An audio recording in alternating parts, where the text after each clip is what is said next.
વિદ્યાર્થી મિત્રો, આજના વિડીયોની અંદર આપણે ધોરણ 12 પ્રકરણ વિદ્યુત પ્રવાહની ચુંબકીય અસર, બરાબર.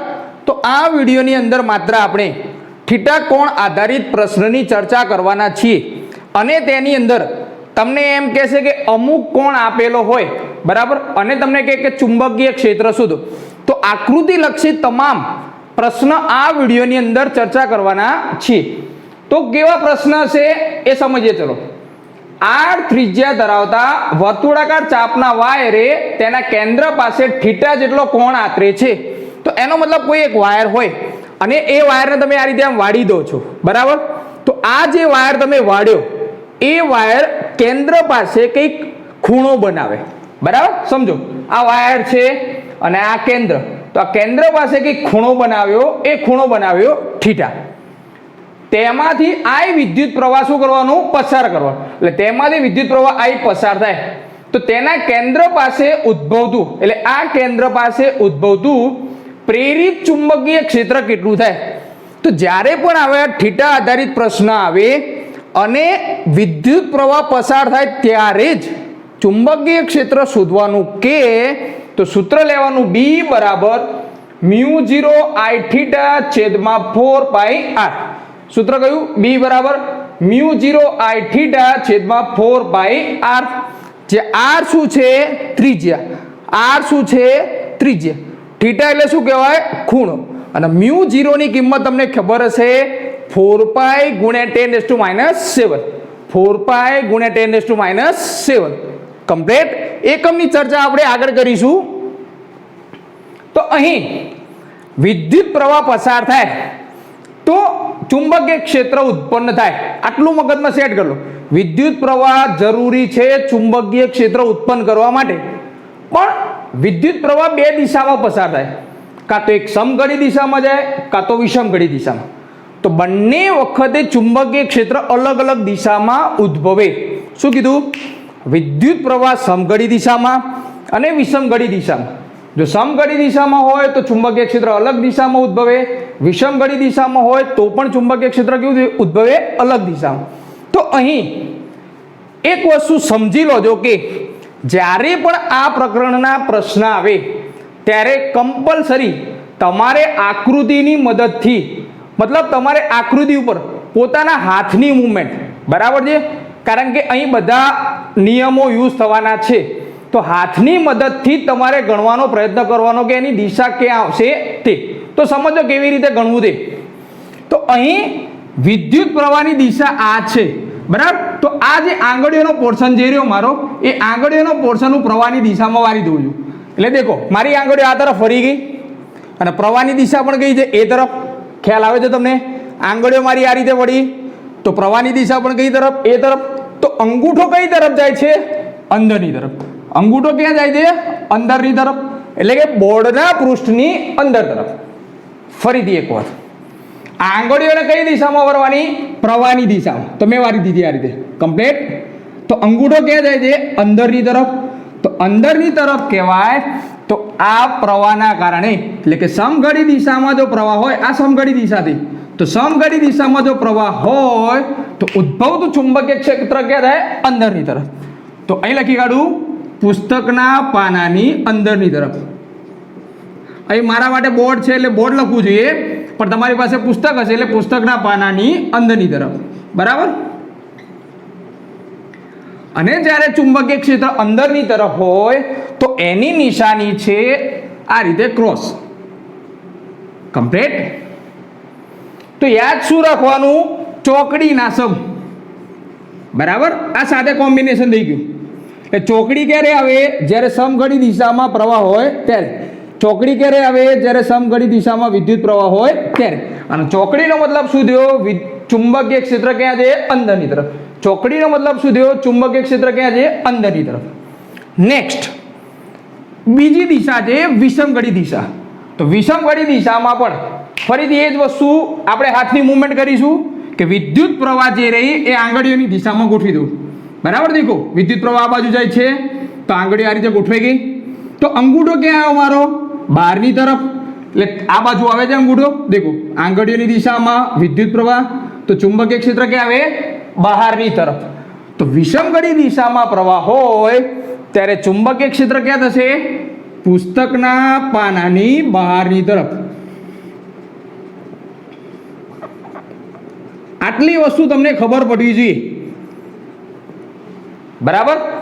અને વિષમગળી દિશામાં હોય અને પુસ્તકના પાનાની બહારની તરફ ચુંબકીય ક્ષેત્ર ઉદ્ભવે તો એના માટેની નિશાની છે ડોટ.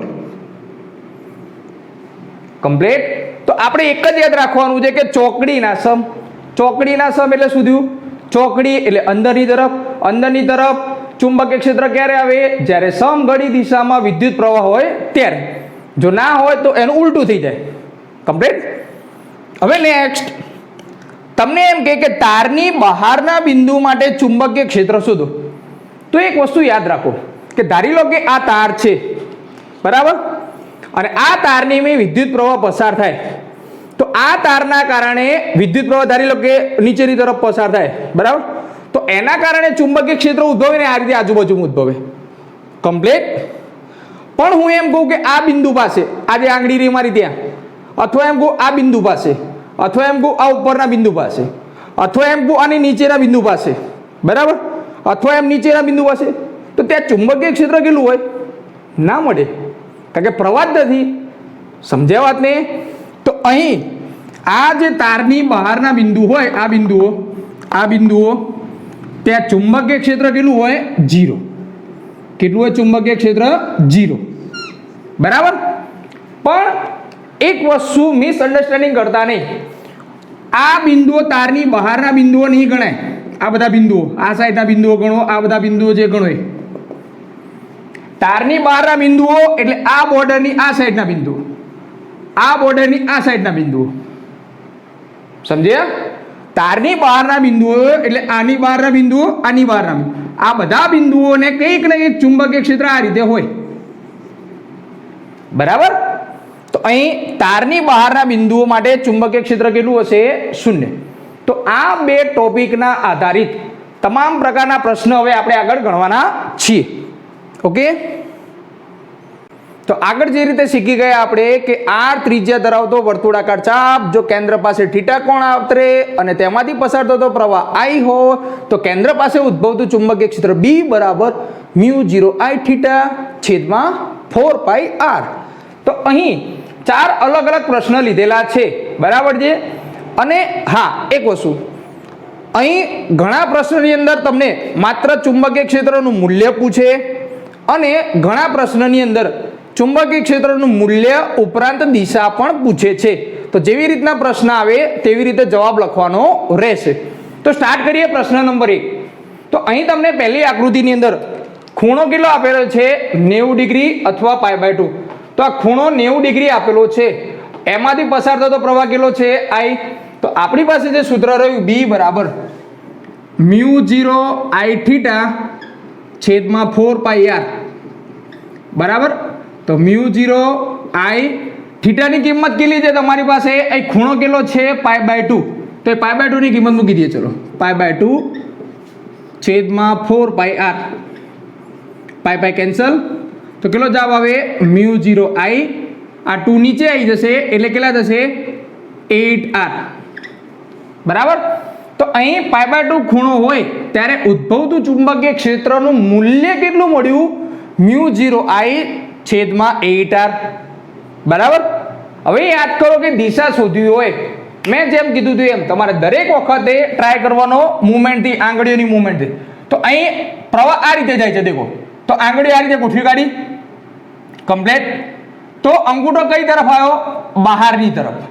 બહારની તરફ આવે એટલે શું દોરવાનું? અહીં આગળ ડોટ. Okay, complete. તો એ સદિશ દર્શાવી દઉં. તો એ ઉદ્ભવતું ચુંબકીય ક્ષેત્ર કેટલું થયું? μ0 I / 8r ઇન્ટુ ડોટ. ડોટનો મતલબ શું થયો? ચુંબકીય ક્ષેત્ર કઈ તરફ છે? બહારની તરફ. ચુંબકીય ક્ષેત્ર ક્યાં છે? બહારની તરફ. ચલો નેક્સ્ટ પ્રશ્ન.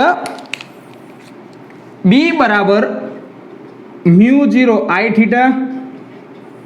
/ 4πr. μ0 I θ ની કિંમત કેટલી છે? અહીં θ કેટલા આપેલો છે? π અથવા 180. તો π મૂકી દઈએ અહીં, 4πr, π કેન્સલ. તો μ0I છેદમાં 4R બરાબર. ચલો દિશા શોધીએ ફરીથી. દરેક વખતે ટ્રાય કરવાના બરાબર છે. આંગળીઓ પ્રવાહની દિશામાં ગોઠવવાની.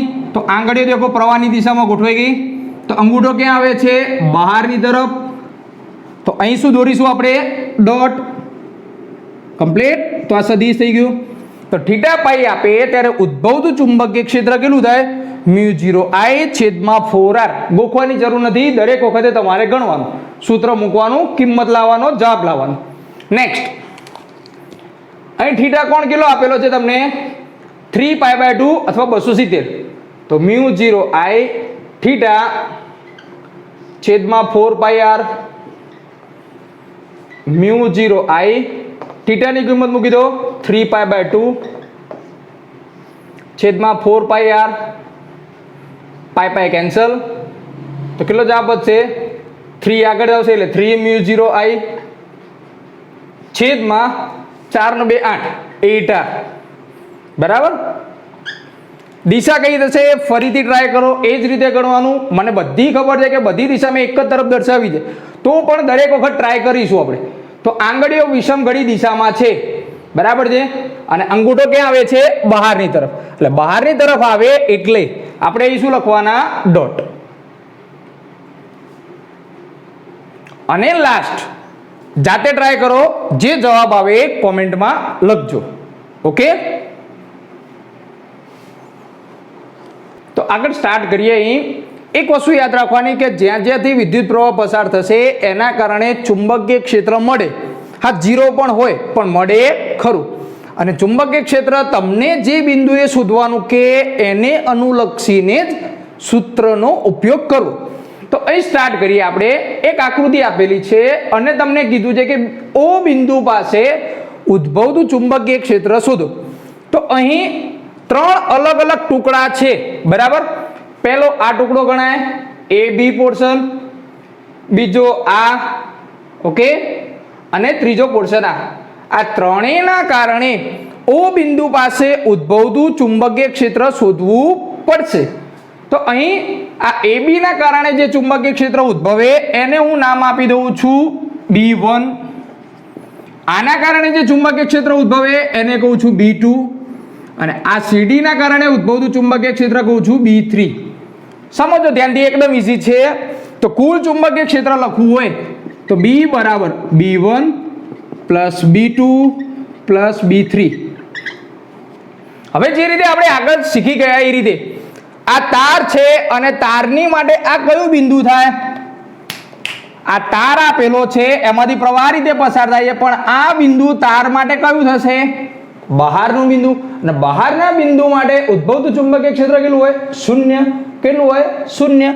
તો આ B1 નો જવાબ કેટલો થશે? 0.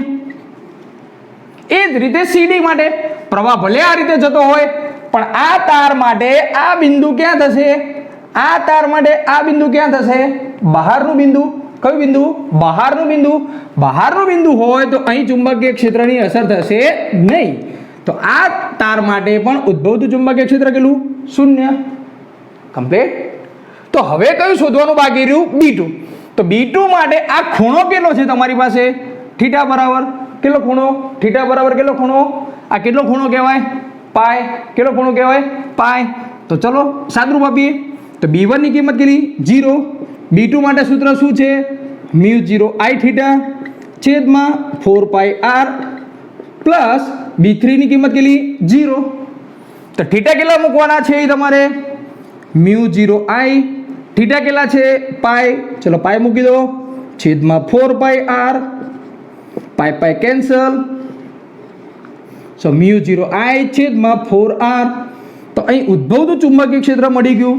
જો તમને મૂલ્ય કે તો માત્ર આટલો જ જવાબ લખવાનો, પણ દિશા કે તો આપણે શોધી કાઢો. ચલો દર વખતની જેમ આંગળીઓનો ઉપયોગ કરવાનો. પ્રવાહ કઈ દિશામાં છે? આ દિશામાં. પ્રવાહની દિશામાં આંગળીઓ ગોઠવી કાઢો. ચલો ગોઠવાઈ ગઈ. તો અંગૂઠો કઈ દિશામાં ગયો? અંદરની તરફ. અને અંદરની તરફ જાય એટલે શું આવે? નિશાની કઈ આવશે? અંદરની તરફ જાય તો ઉદ્ભવતું ચુંબકીય ક્ષેત્ર માટે નિશાની કઈ છે? ક્રોસ. બરાબર. તો આ થઈ ગયો આપણો જવાબ. કમ્પ્લીટ. ચલો નેક્સ્ટ, અહીં તમને થીટા કોણ આપેલો છે અને તમને એમ કીધું છે કે O બિંદુ પાસે ઉદ્ભવતું ચુંબકીય ક્ષેત્ર શોધો. ઓકે, તો અહીં કેટલા ટુકડા છે સમજો, A B, આ આખું સર્કલ એટલે C અને D. બરાબર, જેમ જેમ આગળ પ્રેક્ટિસ કરશો તેમ તેમ તમે આ જે સુરેખ રહ્યા એ ટુકડા ગણવાનું પણ ભૂલી જશો અને એની કોઈ જરૂર પણ પડશે નહીં, ડાયરેક્ટ જવાબ આવતા થઈ જશે. તો એ ધ્યાન આપો. ચલો આ AB ટુકડા માટે, ચલો ફરીથી એ જ વસ્તુ, આ AB ટુકડા માટે O બિંદુ ક્યાં થાય? તારની બહારનું બિંદુ થાય. આ તાર અહીં છે, આ એના બહારનું બિંદુ થયું, તો આના કારણે ઉદ્ભવતું ચુંબકીય ક્ષેત્ર કેટલું થાય? 0.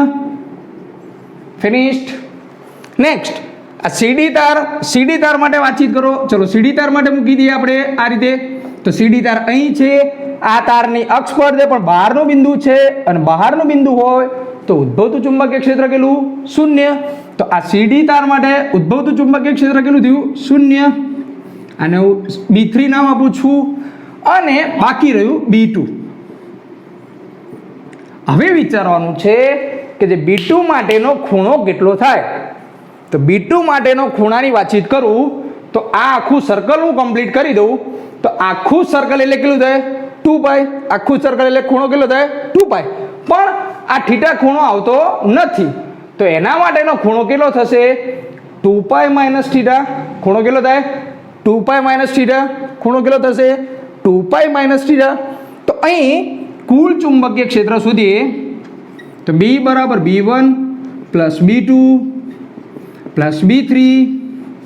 B1 ની કિંમત કેટલી? 0. μ0 I. થીટા એટલે ખૂણો અને ખૂણો કેટલો છે અહીં આગળ? 2π - θ. મૂકી દો છેદમાં 4πr પ્લસ B3 ની કિંમત કેટલી? 0. તો સાદરૂપ આપીએ તો B બરાબર μ0 I કૌંસમાં 2π - θ છેદમાં 4πr. ચલો દિશા કઈ થશે શોધવાની રહી.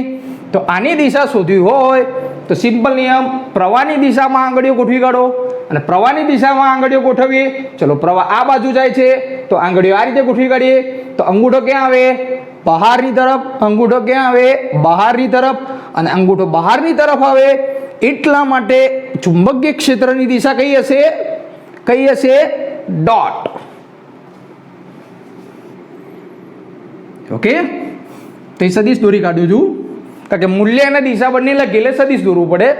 તો એ ઉદ્ભવતું ચુંબકીય ક્ષેત્ર કેટલું થયું? μ0 I કૌંસમાં 2π - θ છેદમાં 4πr. કમ્પ્લીટ છે ને? ઇઝી એકદમ બંને પ્રશ્ન. હજુ આગળ ગણીએ આપણે આ રીતે. બરાબર, તો હવે જ્યારે તમને બે અલગ અલગ ત્રિજ્યા ધરાવતા વર્તુળાકાર ચાપ આપેલા હોય અને ત્યારે એમ કે કેન્દ્ર O પાસે ઉદ્ભવતું ચુંબકીય ક્ષેત્ર શોધો તો તેવા પ્રશ્નની ચર્ચા કરવાના છીએ. તો પ્રશ્ન નંબર 1 ની અંદર આ 7 નંબરનો પ્રશ્ન રહ્યો એની અંદર દેખો તમને એક ત્રિજ્યા આપી છે R1 બરાબર R અને બીજી ત્રિજ્યા તમને કેટલી આપેલી છે? 2R. બરાબર, કોન્સેપ્ટ એનો એ જ, જો વિદ્યુત પ્રવાહ પસાર થતો હોય તો ચુંબકીય ક્ષેત્ર ઉદ્ભવે જ. તો અહીં આપણે નામકરણ આપી દઈએ આ A B C અને D. બરાબર, તો એ કુલ ચુંબકીય ક્ષેત્ર 4 વસ્તુના કારણે ઉદ્ભવશે. ઓકે, તો સ્ટાર્ટ કરીએ ફરીથી. B બરાબર B1 plus B2 plus B3 plus B4. Okay, તો સ્ટાર્ટ કરીએ. આ A થી B માટે વાતચીત કરું છું તો A થી B માટેનો ખૂણો કેટલો હશે એ તમારે નક્કી કરવાનું થાય. તો આ ખૂણો જોઈને તમને ખબર પડવી જોઈએ કે આ ખૂણો કેટલો હશે. આ π/2 દેખાય છે. બરાબર છે, તો બાકીનો ખૂણો કેટલો હોય? આ 90 છે તો આ 270 હોય. આ 90 છે તો આ 270 અને 270 ને શું કહેવાય? 3π/2. 3π/2. તો ચલો B1 માટે લખી કાઢીએ. આ પોર્શન B1 છે. તો μ0 I થીટાની કિંમત કેટલી છે? 3π/2 છેદમાં 4π. એ વખતની ત્રિજ્યા કેટલી છે? ચલો સાથે સાથે લખી કાઢીએ. કેટલી ત્રિજ્યા છે? R. મૂકી દો. B2 પોર્શન એટલે આ પોર્શન આપણો. બરાબર, દરેકે દરેક ટુકડાને ધ્યાનમાં લેવાના. તો આ ટુકડાના કારણે સિમ્પલ કોન્સેપ્ટ. આ રીતે ટુકડો છે, ફરીથી એ જ વસ્તુ વિચારો ફટાફટ. આ રીતે ટુકડો આપેલો છે, એ માટે O બિંદુ ક્યાં થાય? બહારનું બિંદુ. ક્યાં થાય? બહારનું બિંદુ. અને બહારના બિંદુ માટે ઉદ્ભવતું ચુંબકીય ક્ષેત્ર આ ટુકડાને કારણે કેટલું થાય? 0. આ ટુકડાને કારણે કેટલું થાય? 0. તો B2 નો જવાબ કેટલો થાય? 0. મૂકી દો જવાબ. ચલો ફિનિશ્ડ. Next B3. તો અહીં થીટા કોણ કેટલો છે? તો આગળ ચર્ચા થઈ ગઈ કે આ થીટા કોણ કેટલો છે? π/2. ત્રિજ્યા કેટલી છે?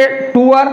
સાદરૂપ આપીએ તો μ0I થીટા કેટલો છે? π/2 છેદમાં 4π. ત્રિજ્યા કેટલી લેવાની? 2r plus B4. આ ટુકડાને નામ આપી દે B4. ચલો ફરીથી એક વખત આ રીતે તાર આપેલો છે. આ તાર માટે આ બિંદુ ક્યાં થાય? આ બિંદુ ક્યાં થશે? બહારનું બિંદુ. બહારના બિંદુ માટે આના કારણે ઉદ્ભવતું ચુંબકીય ક્ષેત્ર કેટલું થાય? 0. તો B4 નો જવાબ કેટલો થાય? 0. સિમ્પલ. સાદરૂપ આપીએ π કેન્સલ. આ 3 આના સાથે ગુણાશે 3μ0I. આ 2 અહીં આવી જશે એટલે 8r પ્લસ π કેન્સલ. આ 2 નીચે આવશે એટલે કેટલા થશે? μ0I છેદમાં 16r. ઓકે, તો સાદરૂપ આપીએ તો લસા કેટલો થાય? આ બંનેનો 16r લસા થાય. બરાબર. અહીં 16 છે ને અહીં 8 છે એટલે લસા કેટલો થાય? 16. તો અહીં મારે 2 વડે ગુણવા પડે એટલે 3 દુ કેટલા થશે? 6. તો 6μ0I. આને કોઈ ગુણવાની જરૂર નથી કારણ કે છેદમાં 16 છે તે. તો બરાબર કેટલો જવાબ થાય? 7μ0I છેદમાં 16r. બરાબર. તો હવે પ્રવાહની દિશા લખવી હોય, ચલો ફરીથી જો પ્રવાહ દેખો દરેક વખતે કઈ દિશામાં વહે છે? ચલો ફટાફટ. પ્રવાહ કઈ દિશામાં છે? સમઘડી કે વિષમઘડી? નક્કી કરો. સમઘડી કે વિષમઘડી? તો પ્રવાહ તમે જોઈ શકો છો કઈ દિશામાં છે? સમઘડી દિશામાં. અને સમઘડી દિશામાં સૂત્ર શું છે? ચોકડીના સમ. કયું સૂત્ર? ચોકડીના સમ. તો ચોકડી દોરવી પડે. તો અહીં ઉદ્ભવતું ચુંબકીય ક્ષેત્ર ક્યાં આવે? અંદરની તરફ. ક્યાં આવે? અંદરની તરફ. એટલે શું લખવાનું? ચોકડી. કમ્પ્લીટ? યસ. નેક્સ્ટ પ્રશ્ન નંબર 8. અહીં એ જ વસ્તુ છે. બરાબર. ચલો નામકરણ કરી દઈએ. A B આ C D. બરાબર. ચારેયના કારણે ઉદ્ભવતું ચુંબકીય ક્ષેત્ર શોધવું પડશે. તો B બરાબર B1 B2 B3 B4. ચલો તો આ ટુકડાને હું કહી દઉં B1. શું છે?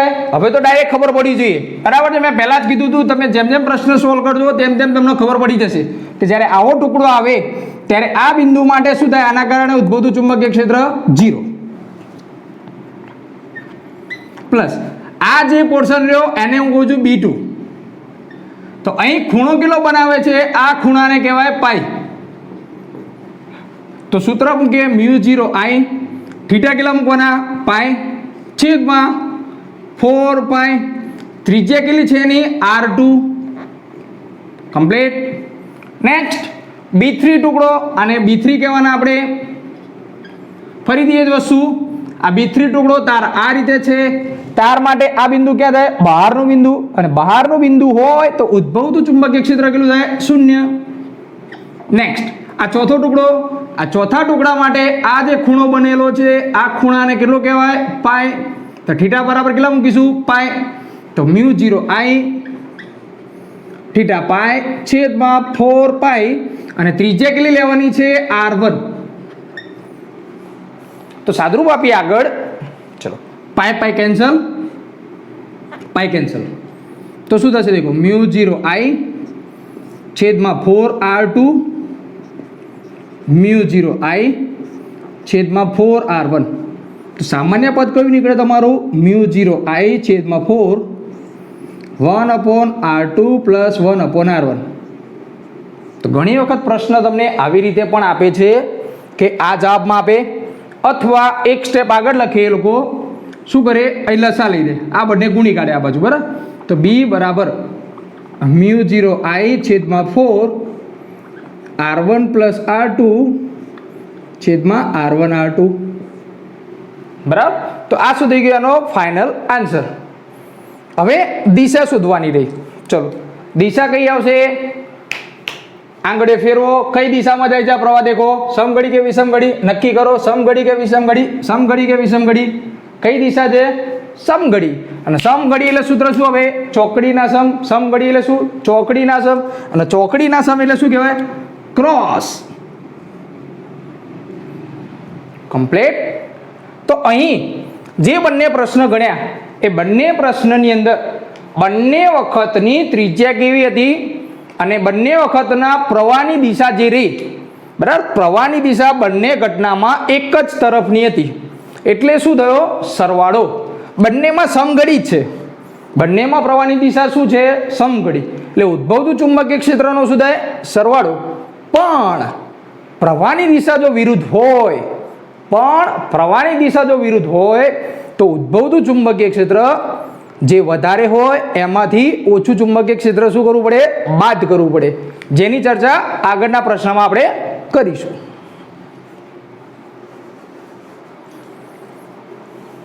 તો જે રીતે આપણે વાતચીત કરી ચૂક્યા છીએ કે બે અલગ અલગ દિશામાં વિદ્યુત પ્રવાહ તમને આપેલો હોય ત્યારે ઉદ્ભવતું ચુંબકીય ક્ષેત્ર શોધવાનું થાય. કારણ કે એકના કારણે શું થાય? અંદરની તરફ. બીજાના કારણે શું થાય? બહારની તરફ ચુંબકીય ક્ષેત્ર ઉદ્ભવે. ત્યારે એ સમજો કેવી રીતે સોલ્વ કરવું. તો અહીં ABCD બરાબર છે, 4 અલગ અલગ ટુકડા છે. તો પહેલા આપણે સોલ્વ કરી દઈએ. ચલો, આ ટુકડા માટે કેટલું ચુંબકીય ક્ષેત્ર થાય? આ પોઈન્ટ પાસે કેટલું થશે? 0.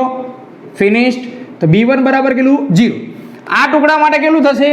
આ તારનો ટુકડો, આ બિંદુ, તારની બહારનું બિંદુ, તારની બહારના બિંદુ માટે ઉદ્ભવતું ચુંબકીય ક્ષેત્ર કેટલું થાય? 0. તો આ ટુકડા માટે પણ ચુંબકીય ક્ષેત્ર કેટલું થાય? 0.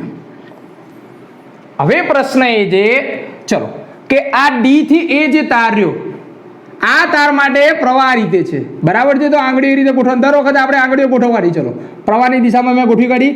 તો આના કારણે ઉદ્ભવતું ચુંબકીય ક્ષેત્ર ક્યાં મળે છે? અંદરની તરફ. કમ્પ્લીટ. અને આ જે મોટો તાર છે એના માટે ચલો પ્રવાહની દિશામાં આંગળીઓ ગોઠવો. અંગૂઠો ક્યાં મળે છે? બહાર. તો આ બેમાંથી તમને નક્કી કરતા આવડવું જોઈએ કે કોના કારણે ચુંબકીય ક્ષેત્ર વધુ મળે. શું કીધું? કોના કારણે ચુંબકીય ક્ષેત્ર વધુ મળે? તો અહીં તમને ખબર પડવી જોઈએ કે આપણી પાસે જે સૂત્ર આપેલું છે કે B બરાબર μ0 I થીટા છેદમાં 4 પાઈ r. તો એ બંને આકૃતિ માટે થીટાનું મૂલ્ય કેવું છે? સમાન છે. આના માટે પણ થીટા પાઈ, આના માટે પણ થીટા પાઈ છે. પણ ત્રિજ્યા બંને માટે કેવી છે? અલગ અલગ. ત્રિજ્યા આના માટે R1 છે અને R2. R2 ત્રિજ્યા વધારે છે, R1 ત્રિજ્યા કેવી છે? ઓછી. તો જેમ છેદ નાનો તેમ ચુંબકીય ક્ષેત્ર કેવું? પ્રબળ. જેમ છેદ નાનો તેમ ચુંબકીય ક્ષેત્ર કેવું કહેવાય? પ્રબળ. જેમ છેદ નાનો તેમ ચુંબકીય ક્ષેત્ર કેવું કહેવાય? પ્રબળ. તો અહીં આ જે ટુકડો રહ્યો DA, એના કારણે ઉદ્ભવતું ચુંબકીય ક્ષેત્રને હું નામ આપું છું B3. અને આ જે ટુકડો રહ્યો એના માટે ઉદ્ભવતું ચુંબકીય ક્ષેત્ર B4.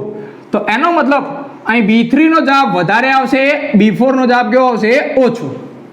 તો પરિણામી ચુંબકીય ક્ષેત્ર લખવું હોય તો B બરાબર B1 plus B2 plus B3 minus B4. કેમ માઇનસ કર્યું? તો આના કારણે ઉદ્ભવતું ચુંબકીય ક્ષેત્ર જે રહ્યું એ અંદરની તરફ છે, પેલાના કારણે ઉદ્ભવતું ચુંબકીય ક્ષેત્ર ક્યાં છે? બહારની તરફ. તો એકબીજાની અમુક અસરો નાબૂદ કરે. એનો મતલબ એક પ્લસ હોય તો બીજું માઇનસ હોય. તો જે વધારે હોય એને પ્લસ રાખવાનું, પેલાને માઇનસ. ચલો, B1 ની કિંમત કેટલી? 0. B2 ની કિંમત કેટલી? 0. સાદુરૂપ આપે μ0 I, થીટા કેટલો છે? પાઈ, છેદમાં 4 પાઈ. આની કિંમત કેટલી છે? R1 minus μ0 I pi 4 pi R2. સાદુરૂપ આપીએ, પાઈ પાઈ કેન્સલ. સો μ0 I છેદમાં 4 R1 માઇનસ μ0 I છેદમાં 4 R2. કોમન કયું નીકળશે બંનેમાંથી? સો μ0 I કોમન નીકળે, છેદમાં 4 1/R1 માઇનસ 1/R2. બરાબર. તો હવે લસા લેવો તો લસા લઈને લખી કાઢીએ એક સ્ટેપ વધારે. સો μ0 I છેદમાં 4 R2 minus R1 R2 R1. હવે અહીં તમને નિશાની કઈ મૂકવાની થાય તો જેનું ચુંબકીય ક્ષેત્ર વધારે હોય એની નિશાની આવે. તો અહીં ચુંબકીય ક્ષેત્ર કોનું વધારે હતું? B3 નું. તો B3 નું ચુંબકીય ક્ષેત્ર વધારે હતું તો એના કારણે ઉદ્ભવતું ચુંબકીય ક્ષેત્રની દિશા ક્યાં હશે? અંદરની તરફ. તો અહીં શું લખીશું? અંદરની તરફ ચુંબકીય ક્ષેત્ર એટલે નિશાની ક્યાં આવે? ક્રોસ. કમ્પ્લીટ. તો આવી રીતે ગણાશે જ્યારે અલગ અલગ દિશામાં વિદ્યુત પ્રવાહ પસાર થતો હોય ત્યારે ઉદ્ભવતું ચુંબકીય ક્ષેત્ર તમારે આ રીતે ગણવું. નેક્સ્ટ, આવા પ્રશ્ન ખાસ બધી પરીક્ષામાં પૂછાતા હોય છે, એકદમ સિમ્પલ જ હોય છે, ધ્યાન આપો. આ ટુકડાના કારણે ઉદ્ભવતું ચુંબકીય ક્ષેત્ર 0. આનું શોધવાનું છે આપણને. આ B3 આ ટુકડાના કારણે કેટલું થશે? 0. બરાબર, આ રીતની આકૃતિ હોય છે તમને પ્રશ્નમાં. તો અહીં થીટા કેટલો થશે તમારી પાસે? આ થીટાનું મૂલ્ય π/2 છે. તો જે જગ્યાએ તમને તાર આપે એ ખૂણો લેવાનો. જે જગ્યાએ તાર આપે એ ખૂણો લેવાનો અને એ ખૂણાનું મૂલ્ય કેટલું થાય? 3π/2 અથવા 270. બરાબર. તો સાદુરૂપ આપીએ આપણે. B બરાબર B1 B2 B3. B1 0, B2 ની કિંમત લખીએ તો μ0I. થીટા કેટલો લખીશું? 3π/2 છેદમાં 4πr પ્લસ B3 ની કિંમત કેટલી? 0. તો μ0 નો જવાબ તમને આપેલો છે 4π ગુણ્યા 10⁻⁷. I ની કિંમત કેટલી છે? વિદ્યુત પ્રવાહ 6 એમ્પિયર.